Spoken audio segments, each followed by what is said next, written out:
you get a little 15-room inn, Absolutely. and Yeah, maybe there's something to that. yeah. I know. All right. Please rise for the Pledge of Allegiance. I pledge allegiance To the flag of the United States of America, and to the republic for which it stands, one nation, under God, indivisible, with liberty and justice for all. Okay, if everyone could turn the microphones on and put your phones on silent. Katie, can you please call the roll? Sure. Baker. Bilk. Here. Cox. Here. Frisone. Here. Hutchinson. McCarthy. Here. Hyatt. Here. Upholzer. Here. Dix. Here. All right, can I get a motion to excuse absent members? Motion to excuse. Second. Motion and second, all in favor? Aye. Any opposed? All right. Any public comment on matters not on the agenda? Not on the agenda. I'd like to say something. I'd On the like agenda. to welcome our new commissioner, Jeff McCarthy. Commissioner Nick Olson, he unfortunately had to resign due to some work schedule changes. So I'd like to thank Nick Olson for his time serving on the Planning Commission and DDA, and welcome Jeff. He also serves on our Zoning Board of Appeals, so he'll be a bridge for these two commissions. So thank you and welcome, Jeff. Thank you. Awesome, welcome. All right, we got approval of the agenda. Need a motion for that?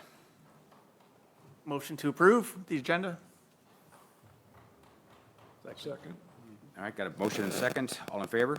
Aye. Anybody approve? Opposed? All right, we got an agenda. Need a approval of the previous meeting minutes and meeting minutes of January 20th, 2026. Motion to approve. Second. All in favor? Aye. Anybody opposed? Okay, we'll pass that as well. No correspondence acknowledgement this month. Moving on to matters of comment for matters not on the agenda.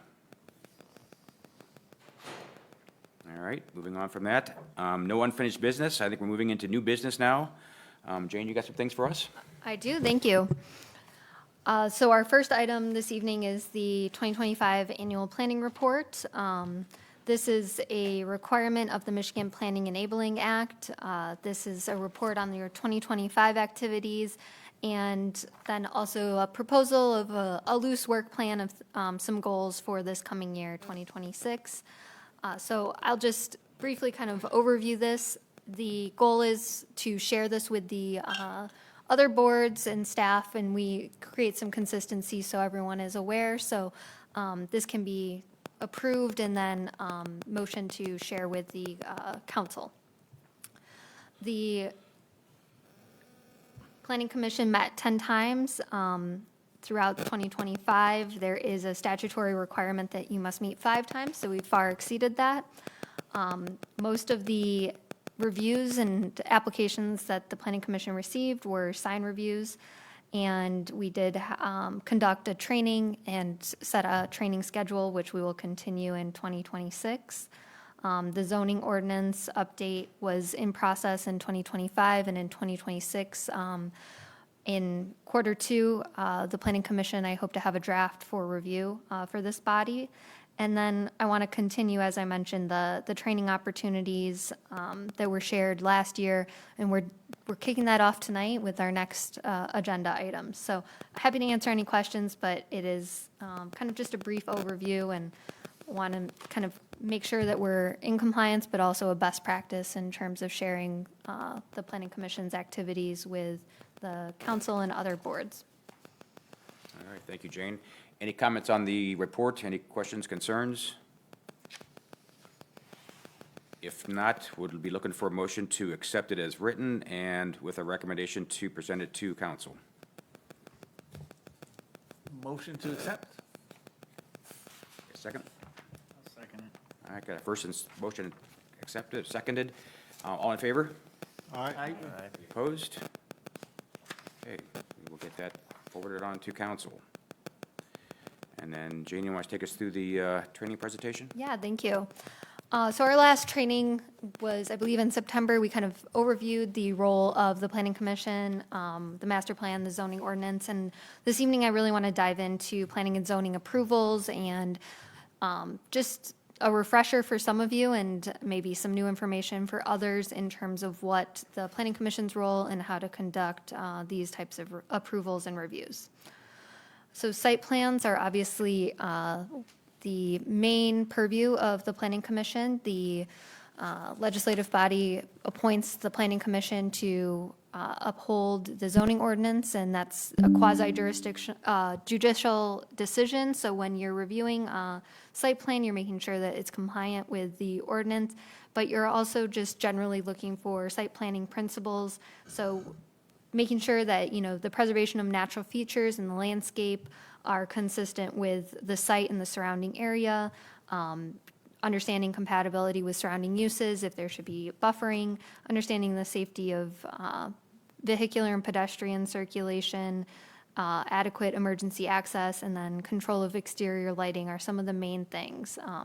And obviously, these are things that the zoning ordinance has requirements for, and site plans that meet all of the standards of the ordinance must be approved. So that's just a good reminder that, you know, it's not necessarily a time to negotiate on these items, but it is something that you can pay attention to and make sure that they're meeting the requirements of the zoning ordinance. Just a reminder on some of the things that are not included in the site plan review. I think it's easy to sometimes get concerned with building safety or code compliance, but there are other responsible agencies that will make sure that the building code is met. This step, the site plan review process with this commission, is the first step in someone's development. So just because they receive a yes here doesn't mean it's going to be built tomorrow. It still has to go through these other agencies, these other reviews. More detailed plans are submitted, and structural engineering, ADA compliance, fire code, and any sort of utility concerns are all going to be reviewed by other agencies and responsible parties. The operational and business decisions beyond what the use is and, you know, general kind of hours of operation. Sometimes we have standards in the zoning ordinance, and then parking and obviously things that relate to the site layout or the exterior of the building are still within the purview of the Planning Commission. But in terms of how they want to operate and how many employees they're planning to have, things of that nature, that's going to be for them to present, but it's not necessarily for the Planning Commission to weigh in on. And then kind of personal aesthetic preferences. The zoning ordinance obviously has some aesthetic requirements, but beyond what is stated, you know, if it's a hot pink building and you hate hot pink and the zoning ordinance doesn't say anything on it, then it can be a hot pink building. If it's something that you know, as a group, no, you don't want any hot pink buildings, then we can, of course, include that in the zoning ordinance and make sure that that doesn't occur, but just trying not to insert any sort of personal opinions beyond what the requirements are in the ordinance. I know property value is important, and especially in the city, it's, you know, what keeps the services and the lights on, but beyond kind of a fiscal impact analysis, which can be part of the overall analysis of a site in terms of the services, if you're going to put a strain on water or things of that nature, the property value assessment is not really something that the site plan should be concerned with. And feel free to jump in if you have questions while we go through this, or if you have questions at the end. Some common mistakes commissions make, and this is the most experienced commissions, I think also fall into this oftentimes, asking for redesigns beyond ordinance requirements. I can bore you all day long with anecdotes of commissions asking what type of material the stormwater basin is going to be made of. It's, you know, not, first of all, it's not their purview again, because that's going to be something that your engineering is going to look at, but also that's not a matter of negotiation unless it doesn't meet the ordinance requirements. If you have an ordinance requirement, obviously at that point you can have that conversation, but going into that conversation without clear standards, that's going to just create some liability, and it's not waters you want to wade into. One point there was a community and they had a subdivision that needed a well house because the subdivision was on a well. And one commissioner was just convinced that there was going to be arsenic in the water. And there was no proof. They had gone through all the water testing. All the other agencies had already signed off on it. And so kind of treating it like a discretionary approval because of something you know, even if you personally believe it and you have what you think is proof, it's not something that your jurisdiction falls in, then we just need to move on from that conversation.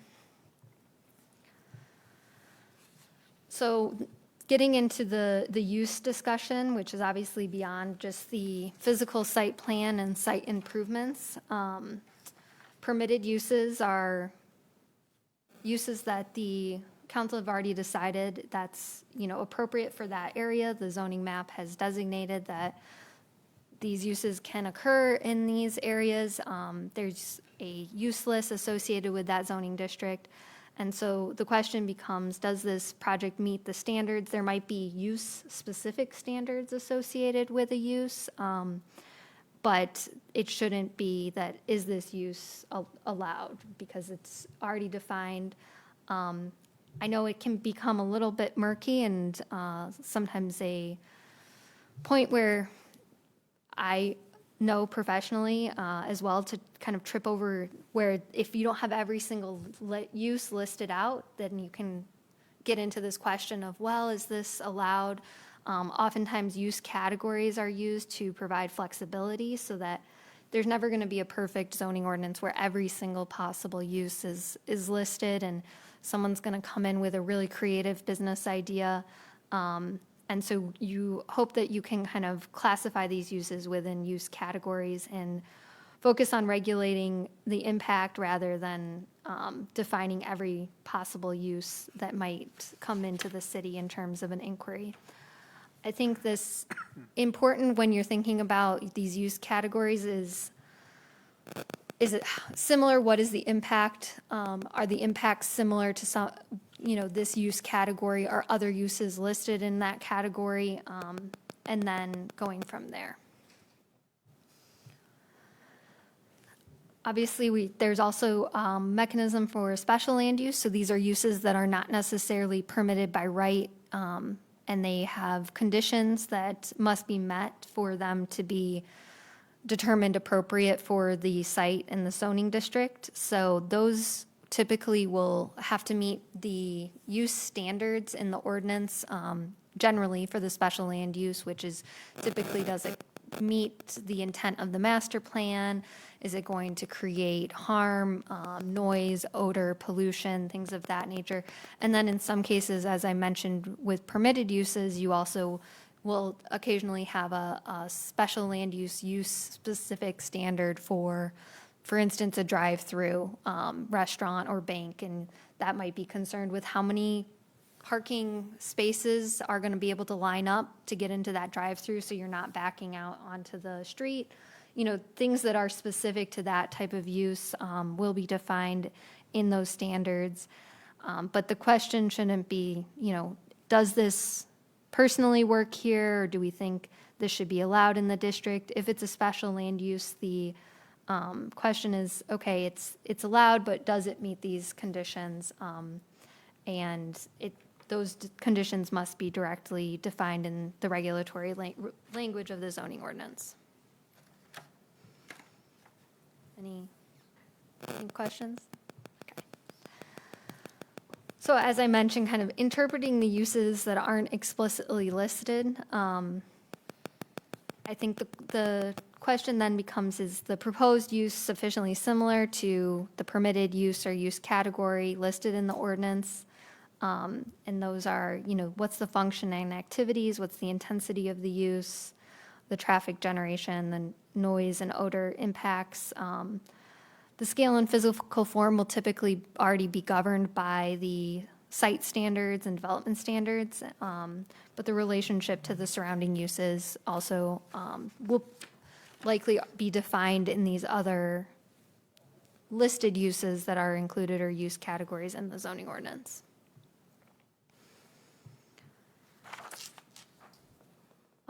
Again, this isn't a legislative this is a legislative decision, so not a policy decision. The policy has kind of been written in the master plan. The future land use map has provided guidance on what the zoning districts should be in the future. And then the zoning district is obviously the policy and the law of the land. So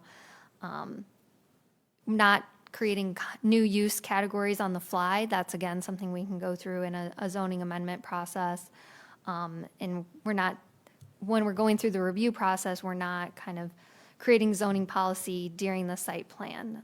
So I know there's oftentimes pressure or there can be a contentious issue, but just remembering that the zoning ordinance is the backbone that you can fall back on and what should be able to defend any sort of decision-making that you have.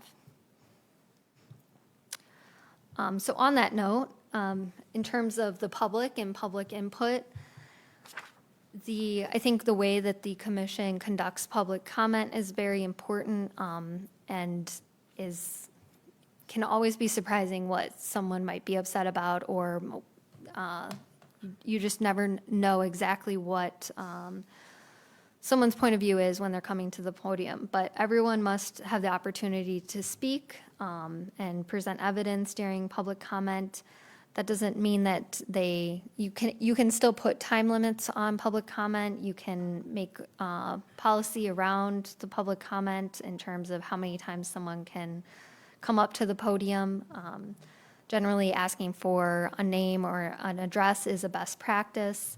And at the end of the day, regardless of how many people show up, if it's a site plan decision especially, and we aren't talking about rezonings or conditional rezonings. Tonight, we'll get into that in a different training, but when we're talking about site plans especially, no matter how many what people show up to oppose or support a project, you're representing the long-term interests of the entire community, not necessarily just those at the public hearing, and also keeping in mind that it's the compliance with the ordinance that comes at the end of the day.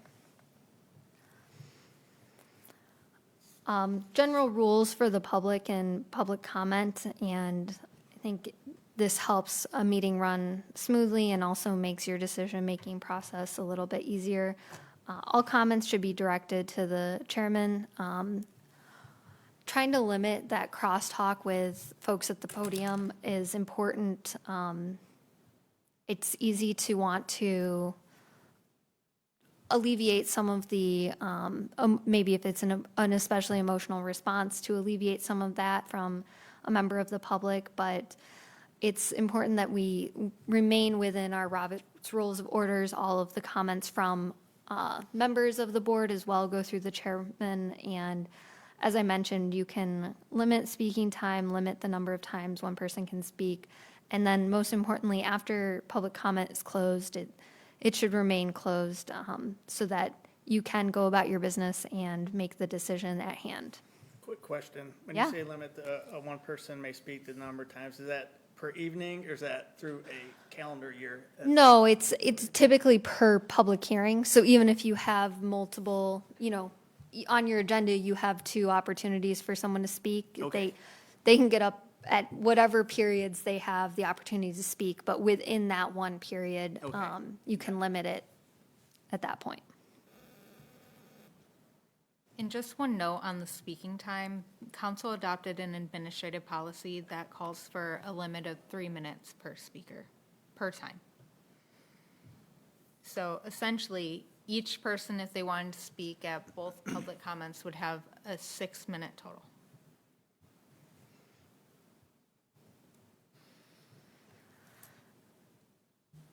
And then, I mentioned this already a little bit, but for the commissioners, obviously all comments go through the chairperson. The deliberations always should be in the open. I'm sure you've been advised, even in terms of email responses, if you reply all, it's, that's going to be a deliberation technically, so try not to reply all to your fellow commissioners. Keeping things transparent is a great way to keep the trust of the public. And it's definitely not your responsibility to answer every question. You can receive the public comment, you can take note.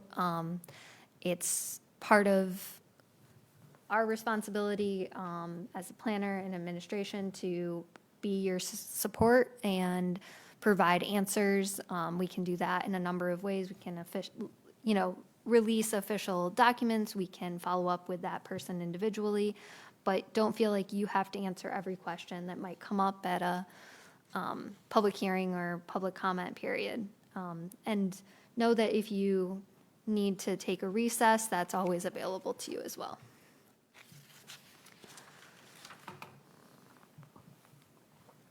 So this kind of leads into the hypothetical of sometimes decisions aren't the easiest to make. And you just need to make sure that you are aware of the zoning ordinance and the relevant case facts and make sure you're using the ordinance standards. When I say relevant case facts, that could be site-specific features. You want to go make a site visit prior to the meeting.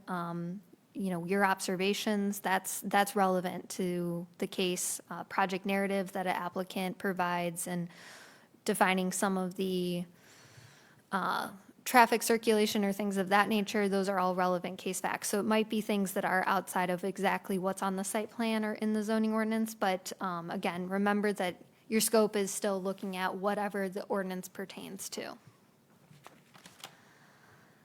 And unfortunately, it's impossible to always make everyone happy. And so if you are consistent and you rely upon the ordinance standards, every decision that you make, it's defensible. It's, you have an answer when someone asks, why did you make this decision? This is the requirements that were in place, and this is how those requirements were met. And I think that protects the city and also hopefully keeps the trust with the public because there's a transparent, consistent process that's being applied.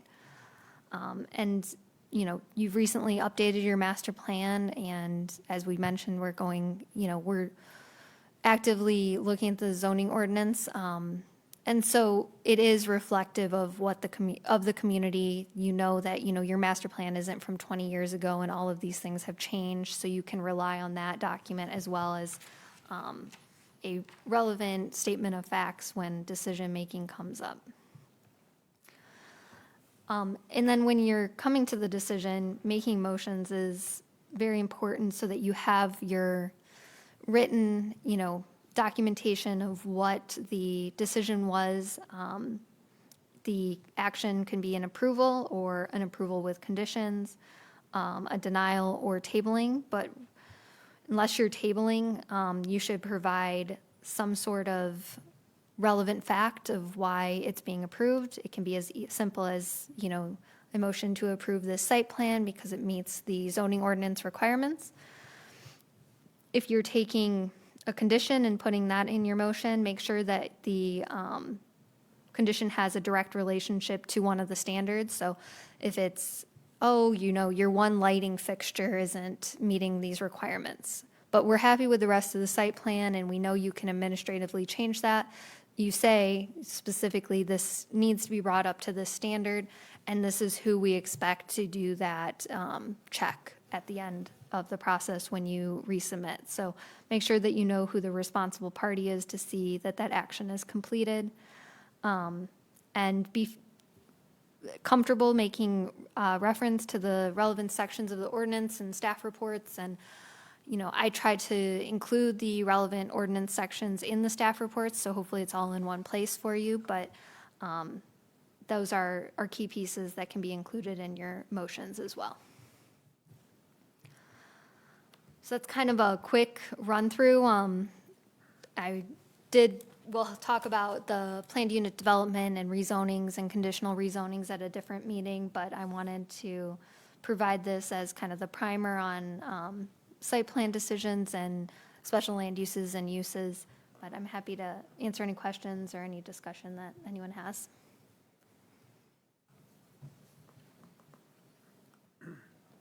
It makes sense. It's easy to get going after, like, do you got power there? Do you got the right sewer systems? You always get, it's hard to stay at that zoning level.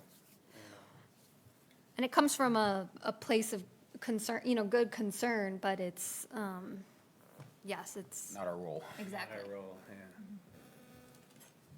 All right, anything else, folks? If not, thank you for that, Jane. Yeah. Item C is the MML Planning Commission Handbook. Is that something you cover as well, or just a FYI? Yeah, it's just an FYI. It's a lot more in depth of what we just kind of went over, but I think it's a really good Good reference. and I wanted to draw your attention to it, so I had Katie listed on the agenda and include it here because it is, I guess, I would say it's a little bit of the golden standard. It's well vetted and it answers a lot of questions and has some nuance. Good, thank you for sharing that. Okay, that's end of new business. There's no postponed or referred items, so moving on to Commissioner Forum. Anything from the commissioners?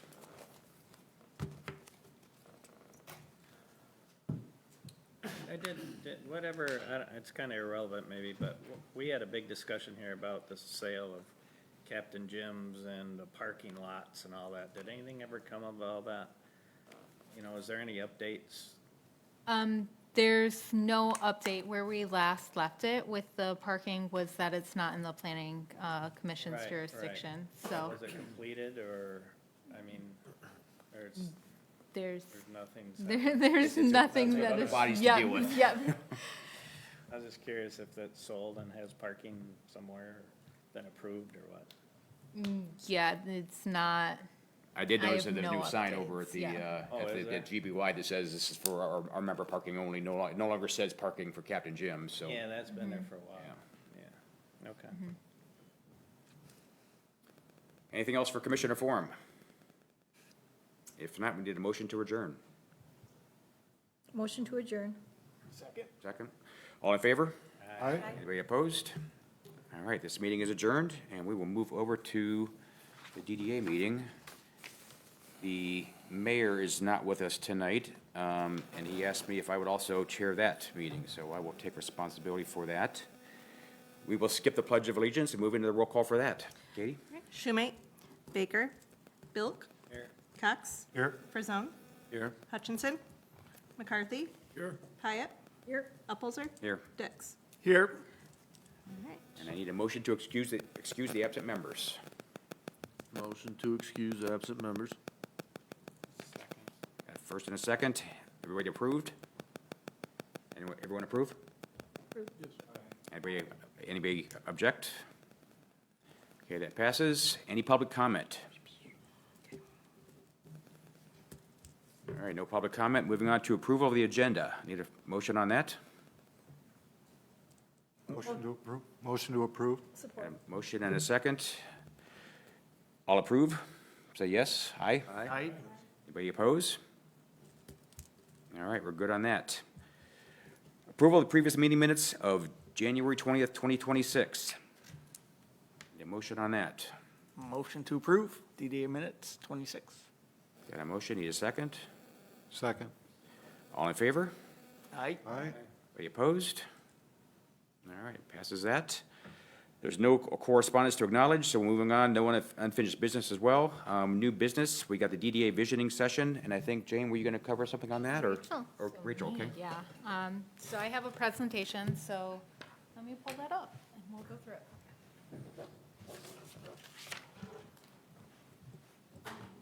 Let me have Dee pull that up.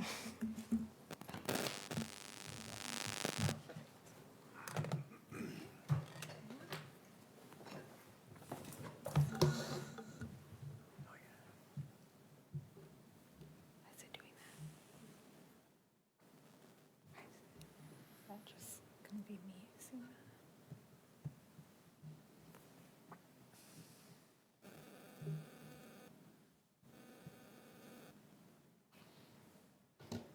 One moment, please. Changed it.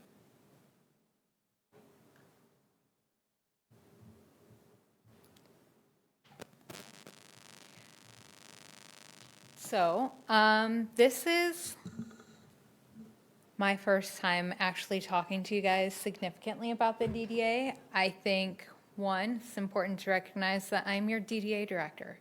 So I need you guys to direct me on some things, specifically what you're looking for in the DDA district.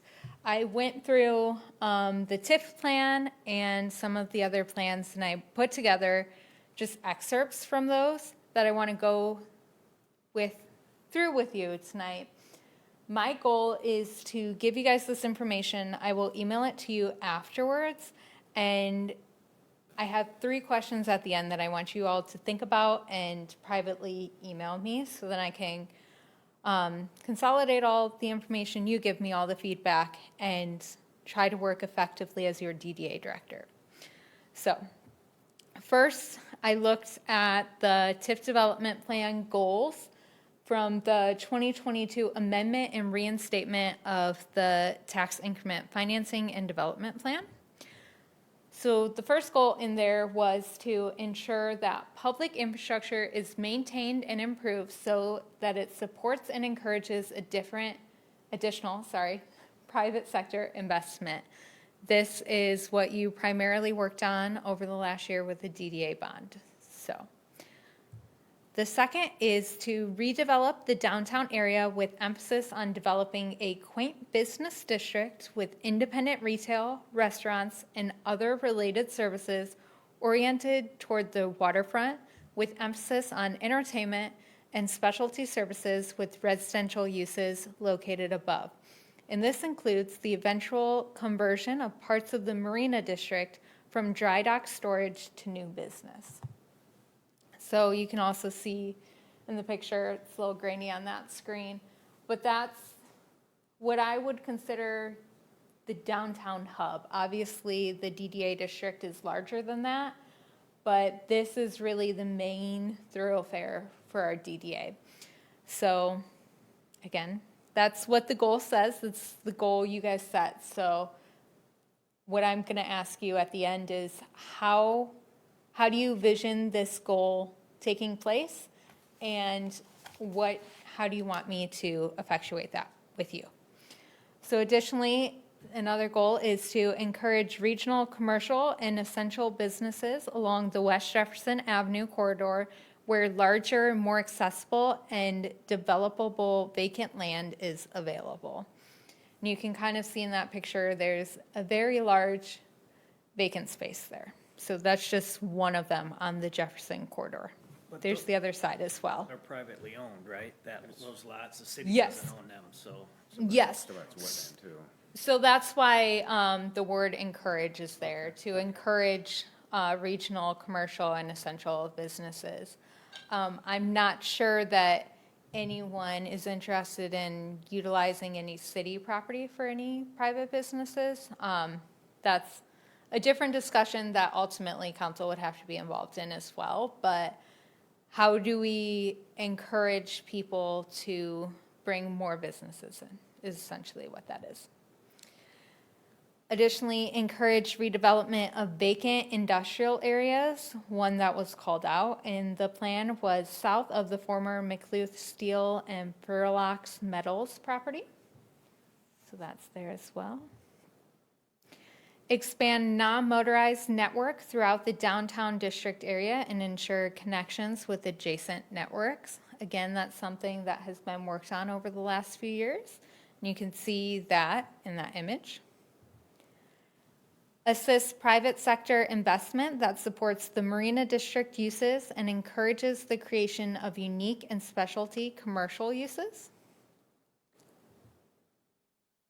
Create necessary streetscape and landscape improvements to improve vehicular access, increase safety, provide additional off-street parking, and improve the aesthetic character of the public rights-of-way.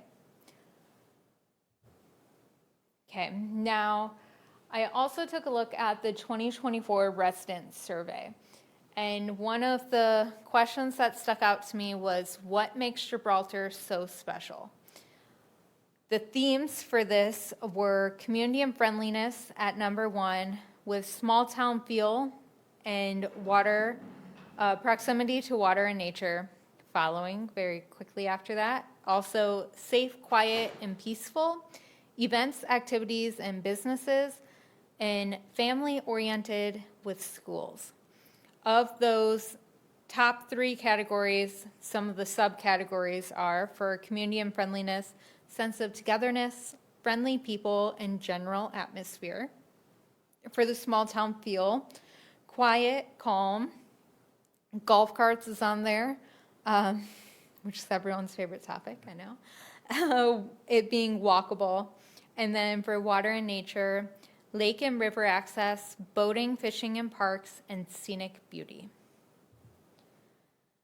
Now, there was an additional question in here, what is Gibraltar missing? And I think this is one that's really relevant to the DDA and in alignment with the goals that we just went through that you guys set in the 2022 TIF plan. The 3 main themes for what is missing are stores, shops, food and dining, kid and family community spaces, and water access. So again, some further broken down themes under stores, shops, food and dining, a small local grocery store, not a convenience store and pharmacy, a coffee shop and or a bakery, more and better restaurants, a downtown area with these things. Under kid and family community spaces, we have kid-friendly spaces like splash pads, playgrounds, community pools, etc. Additional community gathering areas like dog parks and ice rink, etc. And more activities for children and residents, pickleball courts, volleyball, classes, sports, etc. Lastly, under water access, we have many residents desire a resident-only boat launch, as well as additional or better waterfront parks for the public, especially for residents without water access. So with all of that in mind, and again, I'm going to email this to you so you have it. My question to you guys is, where do we go from here? How do we bring all of this together and create something really magical and meaningful for the community? So I'm going to ask you individually over the next month to think about and answer these 3 questions. What goals from the 2022 TIF plan should be prioritized and why? What should the 2026-27 budget priorities be for the DDA and why? And then, kind of selfishly, what do you need from the DDA director to feel that you are a successful DDA board? This last one is really imperative to me because as the DDA director, it is my job to work for you and to help you effectuate the programs and goals that you want to see. I can't do that if I don't know those things. Obviously, I have the TIF plan and the community survey that I can work off of, but there's a lot of goals there, and it's impossible for us to tackle all of them at once. So how can we prioritize them? Why do you want to prioritize them that way? What can I do to make you feel like you are being successful and that you're making the impacts that I know you guys are making, but how can I make sure that you know you're making an impact too? Those are some of the questions that I internally ask. So if you could help me find answers to those, and that way I can serve you exactly how you want and need to be served, that would be extremely helpful. Does anyone have any questions or concerns? Do we have a So you're gonna, status on, you're gonna send this out to us and Absolutely. use Yep. that as a basis for responding? Yep. do we have a status on that horse farm and family entertainment area that was gonna be developed on Gibraltar and Jefferson? We, That parcel? I have not heard anything about it, so I guess it's yeah, not. Rachel, if I'm, Please. yeah, after we went through that process of making that zoning amendment, I did not hear anything further from the interested parties, so So we don't know if that's still in the works or, okay. we do not know. Yep, that is up to them to make a formal application at this point. Okay, thank you. I think, my opinion here, we almost gotta separate what would be private business coming in and buying something up or opening and what we could do. Yes. Because I mean, if we spend all the time saying, hey, we want these flower shops and bakeries, I'm not negative, but I doubt that happening because I don't think Yeah. they'll get the amount of people. So to me, I'd concentrate on what we could do instead of thinking someone's going to buy all these businesses and open all these quaint little stores. Absolutely. I think there are ways, if that's something the DDA would like me to spend my time on, of pursuing avenues to help, I don't want to say incentivize, but provide additional avenues for them to come in. Sure. But you're absolutely right. Ultimately, it's not up to us. Right.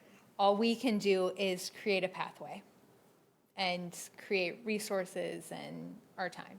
So, but you're right. I completely see that.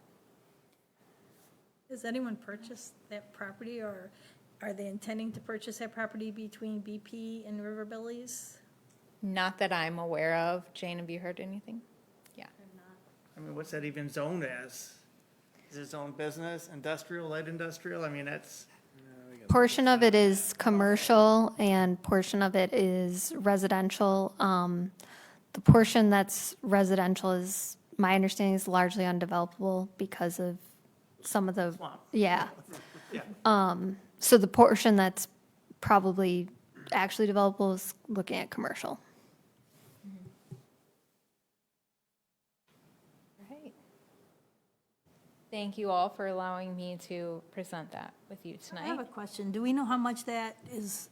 I think it was for sale at one point. I don't know if it is right now, but do we know how much it's selling for? Is that something the city might be interested in pursuing? Or some of the other, some of the other things that were listed that, you know, like areas, like play areas and just different kind of, family or areas that the city could lead the development of? Yes, so that's a great question. I don't know exactly what the market value is for that off the top of my head. What I do know is council is very interested in determining exactly what land we do already own as a city and creating a plan for that moving forward. One thing that would be under your guys' purview is actually, it's in the DDA, the park over between the community centers. I was just having conversations with people about that today and how we can, with the right concept and design, we can create that into such an incredible gathering place for the community that's really family friendly. Right now, we do have great amenities over there, right? We have 2 community centers, which is incredible. We also have a great baseball field. We have a new pathway that was just built and a skate park. The playground itself is getting rather old, so as we look to potentially replace that in the next few years or the near future, do we want to replace it as is? Do we want to look at expanding the playground equipment somehow, creating something bigger or more family friendly? So those are definitely good options. Anything else? And again, I'll look to you guys for some direction on that. All right, thank you. All right, thank you, Rachel. Let you come back around and give your DDA report. Thank you. So I have nothing to report this month. Again, part of the goal for hearing from you guys about what you want and taking you through the goals that were set forth in the TIF plan and the feedback from the community survey was to be able to provide you with actual reports, to have actionable items that I can then report out on every month. As it is, I have not had an opportunity to receive that feedback from you, nor to, quite frankly, work on any of that yet. So I am really hopeful that over the next coming months, we can develop something where I can boldly come back to you and report on. And that's all I have. Any questions for Rachel? All right, if not, I don't show any table to referred items, so that moves us to adjournment. Motion to adjourn. Got a motion, need a second? All in favor? Aye. Aye. Any opposed? All right, meeting is adjourned. Thank you, folks.